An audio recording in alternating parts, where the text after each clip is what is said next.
Hello friends, मैं self Ayurveda student और आचार्य चरक का स्मरण करते हुए आज का सेशन शुरू करते हैं। आज हम लोग कल्पना सिद्धि अध्याय के थर्ड वीडियो की बात कर रहे हैं। Okay, first and second video में हम लोग जो स्नेहन, स्वेदन, बमन, विरेचन, बस्ती, इन सभी को कवर कर चुके हैं। आज के सेशन में जो हम लोग शिरोविरेचन और बचे हुए क्वेश्चन को कवर कर लेंगे। ओके, शिरोविरेचन क्या है इसे आप लोग जानते हैं। शिरोविरेचन को ही नस्य कहते हैं, नासा ही शीर्षस्य द्वारा नस्य करते हैं, नेजल थेरेपी। ये पंचकर्म का जो है लास्ट कर्म है। ओके, एंड अब इसमें क्या करते हैं उन सब के बारे में जानते हैं। तो शिरोविरेचन के बारे में सबसे पहले ही श्लोक में दिया है कि विशुद्ध देहस्य ततः क्रमेण स्निग्धम तल स्वेदितुत्तमंगम। ठीक है, विशुद्ध देहस्य का है। जैसे कि हम लोग बस्ती पढ़े थे, तो बस्ती के पहले हम लोग क्या किए थे कि भवन विरेचन किए थे, उसके बाद बस्ती पे आए थे। ऐसे ही शिरोविरेचन में आने से पहले शरीर को शुद्ध होना चाहिए। विशुद्ध देह कहने का मतलब है कि यहाँ पे अब इन पर्सन को बस्ती दे चुके हैं, अनुवासन आस्थापन बस्ती दे चुके हैं, या फिर इससे पहले के जो 4 कर्म है वो कर चुके हैं, उनसे शुद्ध हो चुके शरीर को अब क्या करना है वो सीक्वेंस बताया। सबसे पहले स्निग्ध यानी कि उसके शरीर का जो उत्तम अंग है उसका अभियांग करेंगे, मसाज करेंगे। उसके बाद तल स्वेदित उत्तम अंग, जो उत्तम अंग है यानी शिरः प्रदेश को उत्तम अंग का है, उसको तल स्वेदन जो है कई तरीके से करते हैं ना, तो उसमें से यहाँ पे तल स्वेद, इसमें जो पाम जो है हाथ का, उसको जो है एक दूसरे पर फ्रिक्शन करके, रब करके, रगड़ करके, उसके बाद जो उत्तम अंग है सिर या नासा, इन सभी को जो है स्वेदन करेंगे। ठीक है, उसके बाद स्वेदन के पश्चात क्या करेंगे, अब दोष का बल देखेंगे। ठीक है, कैसा बल है उसके हिसाब से नस्य देंगे। यदि दोष का बल उत्तम है तो 3 नस्य देंगे, मध्यम है तो 2 नस्य देंगे, एंड अल्प या हीन बल है तो 1 नस्य देंगे। ओके, क्लियर है। शिरोविरेचन जो है, जिस पर्सन का शरीर शुद्ध हो चुका है उस शरीर में, यानी कि इससे पहले वाले जो कर्म है हो चुके हैं उसके बाद ही नॉर्मली करते हैं। इसका ये मतलब नहीं है कि हमेशा ये भवन विरेचन बस्ती के बाद ही शिरोविरेचन करना है, वो डिपेंड करता है। यदि ऐसा केस है कि वहाँ पे सिर्फ शिरोविरेचन की ज़रूरत है तो वहाँ पे सिर्फ शिरोविरेचन ही करेंगे, वहाँ पर भी यही सीक्वेंस रखेंगे कि उत्तम अंग को पहले अभियांग करेंगे और उसके बाद तल स्वेदन करेंगे, और उसके बाद जो है दोष बल को देख करके, यदि उत्तम बल है तो 3 नस्य, मध्यम है 2, एंड अल्प है तो 1 बार नस्य देंगे। सो नेक्स्ट हम लोग जो है शिरोविरेचन के सम्यक योग, अयोग एंड अति योग का जो है लक्षण जानेंगे। ओके, साथ साथ जो है यदि अयोग हो गया एंड अति योग हो गया तो उसकी चिकित्सा को भी जानेंगे, क्या करना है तुरंत। तो सम्यक योग हो गया तो क्या क्या लक्षण आएगा। वैसे शिरोविरेचन किस लिए करते हैं, शिरोविरेचन करते हैं हम लोग मेनली जो thorax region and supraclavicular region, जो थोरेक्स के ऊपर में जो है उन सभी रीजन के भी जो भी दोष का विशेषण है, जो भी प्रॉब्लम है, उनको दूर करने के लिए करते हैं। तो सम्यक योग होने पे क्या है, ये सारा प्रॉब्लम दूर होता नजर आएगा। तो वही होगा कि उरह, सिर, इन सभी में लघुता आएगा, लाइटनिंग आएगा थोरेक्स रीजन में एंड सिर वाले रीजन में। इंद्रिय क्या लगेगा कि स्वच्छ हो चुका है, साथ साथ स्रोतस में शुद्धि हो गई है। तो ये सभी लक्षण यदि आएगा तो समझ में आ गया कि सम्यक योग है। यदि शिरोविरेचन का अयोग हो गया तो अयोग हो जाएगा तो मेनली कफ का वृद्धि वाला लक्षण आएगा, कफ बढ़ जाता है ऐसे में। जैसे कि गल उपलेप, जो गला वाला रीजन है उसमें लगेगा कि कफ बढ़ गया है, पूरा का पूरा एक लेयरिंग हो गया है कफ का, जिसके वजह से बार बार जो है वो थूकेगा, निष्टीवनम चाप्या, तो बार बार थूकने की प्रवृत्ति, बार बार स्पीटिंग करेगा। ओके, साथ साथ जो है अयोग है, सम्यक का अपोजिट है, तो क्या होगा, यहाँ पे गुरुता आएगा, क्योंकि सम्यक में क्या आया था, लघुता आया था ना, तो इसमें शिरो रीजन में गुरुता आएगा। ओके, अब अयोग हो गया है तो इस केस में क्या करेंगे, इमीडिएट एक्शन, तो उसमें क्या करेंगे कि स्निग्धस्य तीक्ष्णम विरेचनम, यानी कि उस पर्सन को स्नेहन करने के बाद तीक्ष्ण विरेचन दे देंगे। ठीक है, अयोग होने पर स्नेहन करने के बाद तीक्ष्ण विरेचन देंगे, कफ को निकालने का काम करेंगे। देन अति योग का क्या लक्षण आएगा, तो अति योग हो गया, एक्सेसिव हो गया, तो क्या होगा, इन सभी रीजन में जो सुप्राक्लेविकुलर रीजन को सॉर्ट आउट करना चाह रहे हैं प्रॉब्लम को, वो बढ़ जाएगा, वहाँ पे पेन वगैरह बढ़ जाएगा। तो उसमें क्या क्या आएंगे, सिर, अक्षि, शंख, श्रवण, जो ऊपर का जो भी रीजन है, जैसे हेड ही आप लिए क्लेविकल के ऊपर में, तो ये हो गया सर, आँख हो गया, देन टेम्पोरल रीजन शंख एंड श्रवण ईयर, एंड ये ऑर्गन ये इंद्रिय। तो इन सभी में क्या होगा कि अर्ती होगा, तोद होगा, साथ साथ आँख में एक तिमिर भी आ गया, ब्लाइंडनेस जैसा फील होगा, क्या आगे अंधेरा छा जाएगा। तो ये सब जो है अतियोग का लक्षण, ये मेनली वात के विशेषण, इसमें वात एग्रीवेट हो जाता है अतियोग। वैसे भी वमन विरेचन सब में भी हमने देखा है कि अतियोग होने पर जो है वात बढ़ता है, वहाँ पे वात कोप होता है, तो इसमें भी वही होता है। तो अब क्या करेंगे हम यहाँ पे इसका ट्रीटमेंट, तो इसमें हम उसे तर्पण वाले जो है, जो बॉडी को नरिश करने वाले मृदु द्रव को जो है उसको खिलाएंगे, ठीक है, मृदु द्रव पदार्थ खिलाने को देंगे। ओके, तो यहाँ तक जो क्वेश्चन नंबर 6 तक जो है इन्होंने पंचकर्म से रिलेटेड ही निमित्त अति योग एंड संसर्जन कर्म ये सभी के बारे में पूछा और उनका आंसर हो गया। अब पंचकर्म से एसोसिएटेड क्वेश्चन जो है वो कवर करते हैं, ठीक है।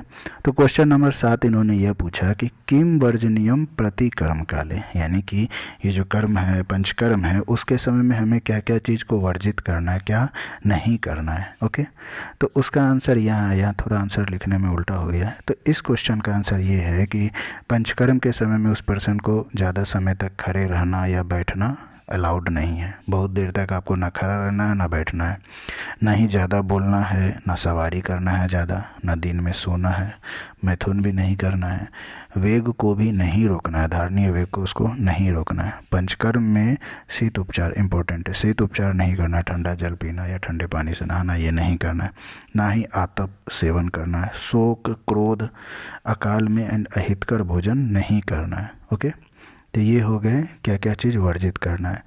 उसके बाद नेक्स्ट क्वेश्चन ये है कि किम क्रियान व परिहार काले, यानी कि ये सब चीज़ को जो हम वर्जित कर रहे हैं तो कितने समय तक इसको वर्जित करना है, कब तक इनको रोके रखना है, ये परिहार काल क्या है। ठीक है, तो 2 परिहार काल बताया, मीन्स द्वि परिहार काल, दोगुने समय तक। कहने का मतलब पंचकर्म में जितना समय लगता है उसके 2 गुने समय तक नियम पूर्वक इन अपथ्य का त्याग करना है। ठीक है, 2 क्वेश्चन, दोनों का आंसर यहाँ क्लियर हो गया। पहला कि कब तक रोकना है, मीन्स पहला क्वेश्चन ये है कि क्या क्या चीज़ नहीं करना है पंचकर्म के समय में।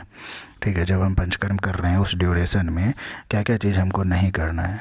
पंचकर्म करने का मतलब ये नहीं है कि सिर्फ वमन करने वक्त, जैसे पंचकर्म का ये टाइम हुआ ना कि वमन किए, वमन से पहले स्नेहन स्वेदन किए, उसके बाद संसर्जन कर्म किए, जो ये 8-9 दिन 10 दिन जो हुआ है, तो उस समय में हमको ये सब चीज़ नहीं करना है, बहुत देर खड़ा रहना, बैठना, ज़्यादा बोलना, ये सब। ओके, एंड उसके बाद जो परिहार काल है कि इन सभी को त्याग कब तक करना है, तो उसके बारे में ये बताया 2 गुने टाइम में। जैसे कि वमन किए हैं, मान के चलिए कि एग्जाम्पल ले रहे हैं, तो वमन से पहले हमको 2 से 3 दिन स्नेहन स्वेदन किए थे, 1 दिन जो वमन से पहले का कर्म है, और वमन के बाद जो 7 दिन संसर्जन कर्म, तो ओवरऑल जो ये लगभग 10 दिन का समय हुआ है, तो इसके 2 गुना टाइम यानी 20 डेज तक उसके बाद हमको अपथ्य का त्याग करना है। ओके, नेक्स्ट जो है आपको क्वेश्चन नंबर 9 एंड 11 उन दोनों को एक साथ कवर किया गया है यहाँ पे। तो 9 क्वेश्चन है प्रनियमानश्च न याति केन, एंड क्वेश्चन नंबर 11 है सूचिराच्च बस्ती। कहने का मतलब पहला क्वेश्चन ये है कि प्रनियमान न याति किन, जो हम बस्ती जो देते हैं तो किन कारण से बस्ती अंदर न याति किन, अंदर जाती ही नहीं है, किन कारण से बस्ती अंदर नहीं जाती है। ओके, एंड सेकेंड क्वेश्चन ये है कि सूची देर क्यों हो जाता है बस्ती को बाहर आने में, ऐसा क्या कारण है कि बस्ती जो अंदर चली गई है तो वापस बहुत लेट आती है। तो इन दोनों का आंसर एक ही जगह दिया है। पहला क्वेश्चन क्या है कि किन कारण से बस्ती अंदर ना जाती है, ठीक है, ना याति के ना, तो उसका आंसर है कि बद्धे प्रणीते। ओके, दूसरा विषमे च नेत्रे मार्गे, एंड तीसरा है अर्श कफ विड विबद्धे। ठीक है, इन तीनों को समझते हैं। पहला है बद्धे प्रणीते, जो बस्ती है, बस्ती का नेत्र हम डालते हैं, तो बस्ती नेत्र जो होता है उसमें किसी भी तरह का ऑब्स्ट्रक्शन हो गया है, रुकावट हो गया है या जम गया है, तो उस केस में बस्ती अंदर जाएगी ही नहीं, पहला पॉइंट। दूसरा है कि विषमे च नेत्र मार्गे, जो बस्ती नेत्र है उसका एक मार्ग होता है, एक रास्ता है, उसी में डालना है। जैसे कि पर्सन को लाई करना है लेफ्ट लेटरल पोजीशन में, तो ये हो गया उसका लेफ्ट लेग, एंड जो राइट लेग है उसको यहाँ पर से हिप पर से एंड नी पर से फोल्ड करना है, और उसके बाद जो स्ट्रेट बस्ती को ऐसे डालना होता है। ठीक है, पृष्ठ वाले रास्ते में, तो ये हो गया बस्ती नेत्र का मार्ग। यदि इस मार्ग में ना डाल के इधर डाल दे किसी और रास्ते में डाल दे, यदि नेत्र मार्ग विषम हो तो उस केस में भी बस्ती जो है प्रॉपर वे में एंटर नहीं करेगी, तो इसीलिए बस्ती अंदर नहीं जाएगी।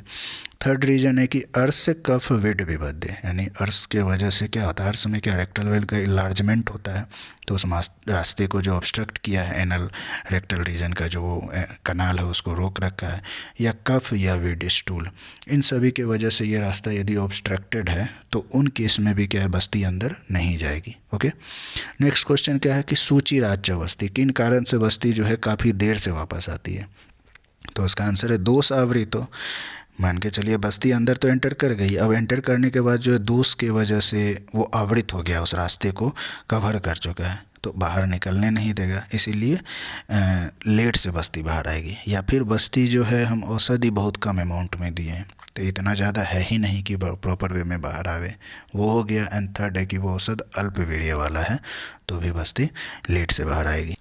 तो अभी क्वेश्चन नंबर 9 एंड 11 किए थे, क्वेश्चन नंबर 10 जो स्किप किए थे वो इसीलिए कि क्वेश्चन नंबर 10 में क्या है, कैनेति शीघ्रम, और किन कारण से बस्ती बहुत जल्दी बाहर आ जाती है। दो चीज़ जाने हैं, पहला कि किन कारण से जाती ही नहीं है, दूसरा कि किन कारण से लेट से आती है। अब एक और रीज़न है कि बस्ती देखा गया है कि बहुत जल्दी बाहर आ जाती है, उसके पीछे क्या रीज़न है, तो उसके पीछे रीज़न इन्होंने बताया कि अति उष्ण तीक्ष्ण, यदि जो बस्ती हम औसत डाल रहे हैं वो बहुत ही ज़्यादा तीक्ष्ण, बहुत ज़्यादा उष्ण है, तो उसका बॉडी एक्सेप्ट ही नहीं करेगा, वो बाहर निकल जाएगा।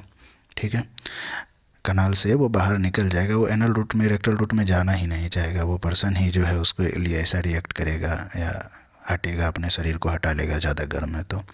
देन मृदु कोष्ठी है तब बाहर आ जाएगी। देन वर्च, अनिल, मूत्र, इनका वेग है, यानी किसी को डेफिकेशन का वेग आ चुका है, किसी को फ्लैटस का वेग आ गया, या फिर किसी को यूरिन रिलीज करना हो, तो उस केस में क्या है कि वो फ्लैटस के साथ बाहर आ जाएगा या स्टूल के साथ तुरंत बाहर आ जाएगा ना। सो इसीलिए कहा जाता है कि ये क्लियर करने के बाद ही बस्ती लेना है। ओके, नेक्स्ट है कि वाती अतिवृद्धि, यदि वात ही बहुत ज़्यादा बढ़ा है तो वात के साथ बाहर आ ही जाएगा। एंड लास्ट है अल्प बले गुदे, जो गुदा का जो मेनली जो एनल का जो स्फिंक्टर होता है, खास करके जो एक्सटर्नल स्फिंक्टर होता है जो खुद के कंट्रोल में होता है, यदि वो ढीला है, वो कंट्रोल में नहीं है, तो उस केस में भी जो बस्ती ईजिली बाहर आ जाती है और जल्दी बाहर आ जाती है। एंड सबसे लास्ट क्वेश्चन यह है कि साध्या गदा स्वेह समनेह च केचित कस्मात् प्रयुक्तेन समम व्रजंती, मीन्स कुछ साध्य रोग जो है, साध्य गदा जो ऐसा डिजीज है जो इजीली ट्रीटेबल है, ठीक है, और उसमें जो उसको समन करने वाले हम औषध का प्रयोग भी करते हैं, लेकिन फिर भी वो समन नहीं हो पाता है। क्यों? ऐसा क्या है कि जो क्यूरेबल डिजीज है और उसके लिए हमारे पास मेडिसिन है वो देते हैं, फिर भी वो ट्रीट नहीं हो पाता है। तो उसका आंसर इन्होंने ये दिया है कि जैसे एक केस को इमेजिन कीजिए कि किसी पर्सन को कफ या मेद की वृद्धि हो गई है, ठीक है, कफ और मेद बढ़ गया तो वह वात के मार्ग को क्या करेगा, अवरोध करेगा, अनिलो निरुद्ध।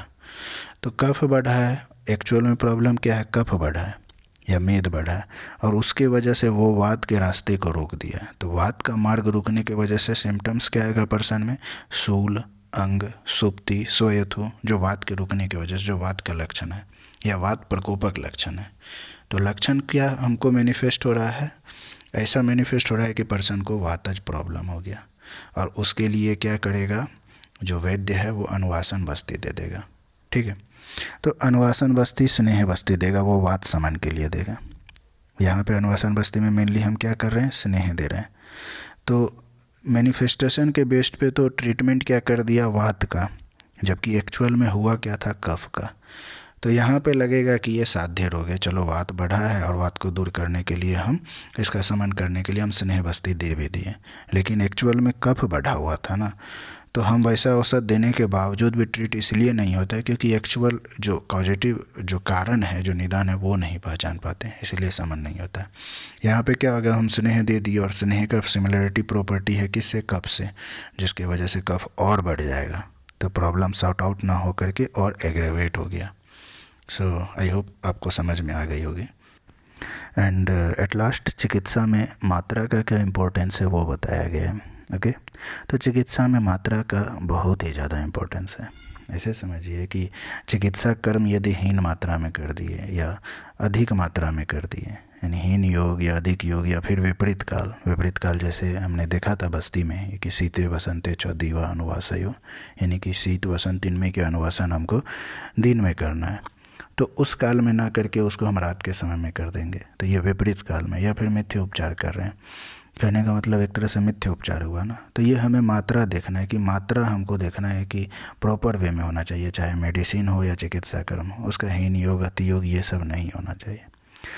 यदि ऐसा कर रहे हैं इन चारों में से या इन तीनों में से, तो भले ही वो चिकित्सा पथ्य है, लेकिन पथ्य होते हुए भी रोग को शांत नहीं कर पाएगा। मीन्स हम औषध वगैरह सब दे रहे हैं, सब कुछ पथ्य वे में कर रहे हैं, लेकिन वो रोग को शांत नहीं करेगा, क्योंकि मात्रा ही हमारा हीन है या अधिक है या विपरीत काल में है।